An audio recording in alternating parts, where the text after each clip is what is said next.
The 5th of October 2023, Greencoat Renewables. How are you doing? Just a quick video here.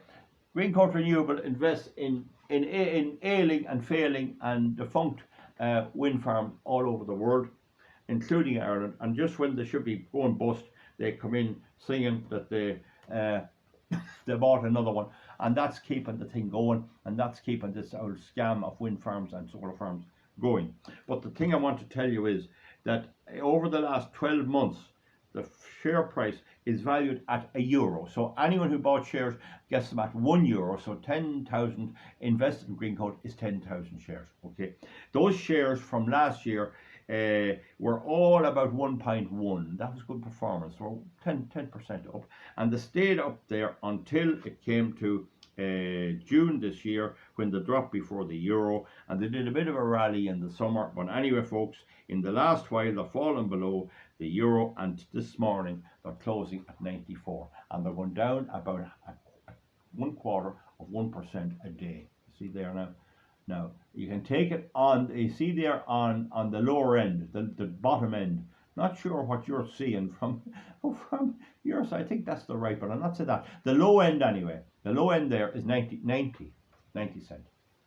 So that means someone who invested 100,000 is now only going to get back 90. And then there's the inflation that hits that as well, because it won't buy as much.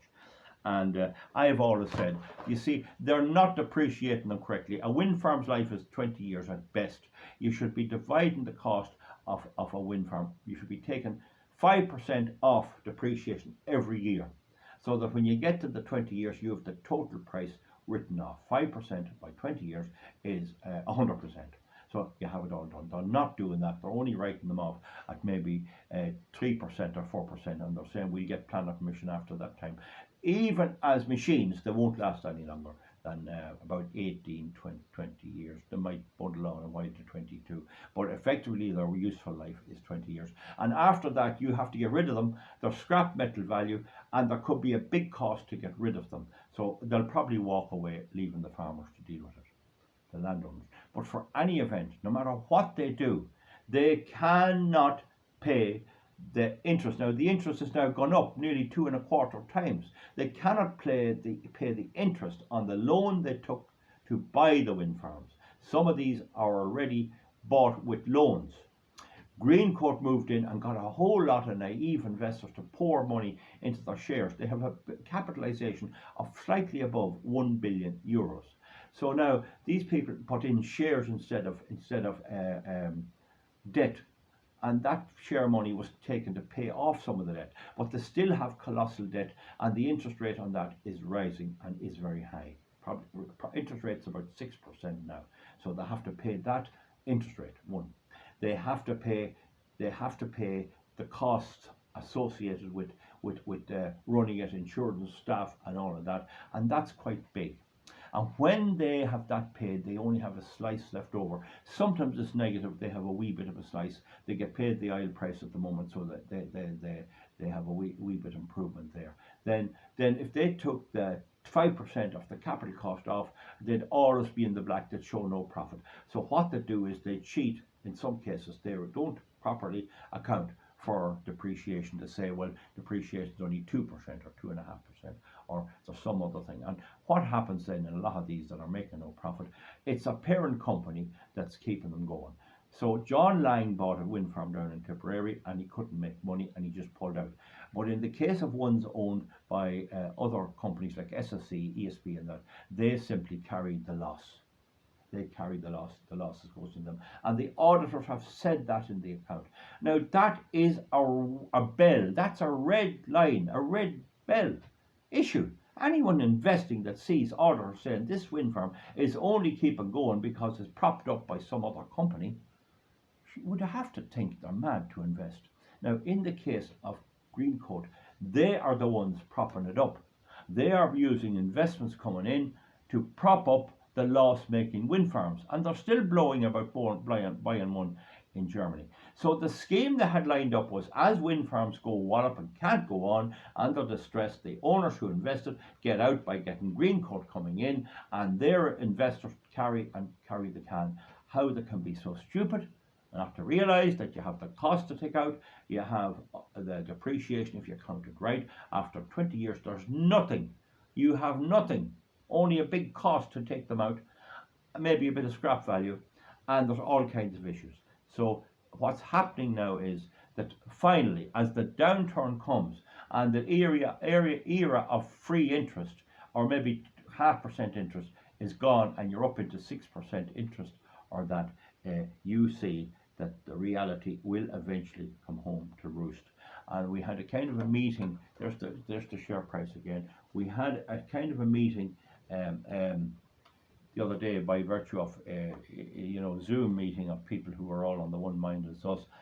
And there was one thing that was pointed out to me about my videos about the new planning and development bill, that I was a bit shouting a bit loud on it and a bit angry on it, and it doesn't. Some said that's not the right idea. But one fella piped up and he says, "Why do you tell them anything? Keep the government as ignorant as you can, and then when they bring in the new bill and they implement it with a planning application, we'll hit them in the courts." Well, that is a point, and I think maybe I'm wrong to advise them like that, but I'm shouting at them for years. But there is also the point about reverse psychology. If you tell government to do something, they'll not do it. If you thought the government was going to impose maybe a grant aid for, we'll say, lighthouses, if you got on to them before, so like me, give grant to lighthouses, they'll say, no, we're not going to have that fella telling us what to do. So this is why it works reverse psychology as well. But in any event, John Lang PLC bought a wind farm in Tipperary, couldn't make money, sold it.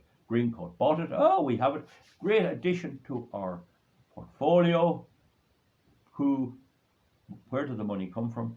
It must have come from silly investors that put 100,000, 200,000 or 300,000 as part of the market capitalisation of about $1 billion, and now they're looking at the share price go down 10%. All they'll get for the 100,000 is 90,000 now.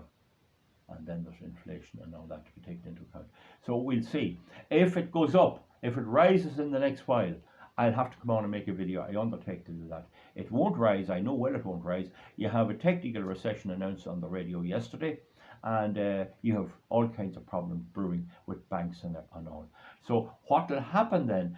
The banks that have lent to these wind farms have a massive hole. There's already unbelievable talk about banks world over failing. Well, whatever hope a bank has with an old farmer with a bit of land, or a lad with a house, or a lad with a job trying to pay it and keep his house going, provided his job sticks it. If his job doesn't stick it, you're in trouble. But whatever hope there is, if he's into something like windmills that are wrongly depreciated, well, it's going to come down. And if the bank is bailing them, and they are because it's on their accounts about the interest they're paying, and the capital sum is not being repaid for the moment. Wait till the bank goes looking for its money back and it can't get it. Wait till the investors here look for the money back. They're already down 10%. They can't get it either. I'm not one bit sorry for them, but at the same time, I'm just giving you the information. You'll get it there. Greencoat Renewables share price. And just to clarify again, the original price of a share was €1, 100 cents. So above that is making money, and below that it's making a loss. And there's market sentiment as people begin to realise that there's a problem. I'd say there's massive selling. I wouldn't be surprised if you see some of the big boys now that have shares getting out, and it'd be interesting to know who is selling. I don't know how you do that, what the share sales are for that. If anyone knows how to handle that, that'd be nice to know. But I'm on 9 minutes anyway, so we'll see you back. We'll get this up now, and we'll see you back for something else soon. Bye. Good luck. Bye. Thank you.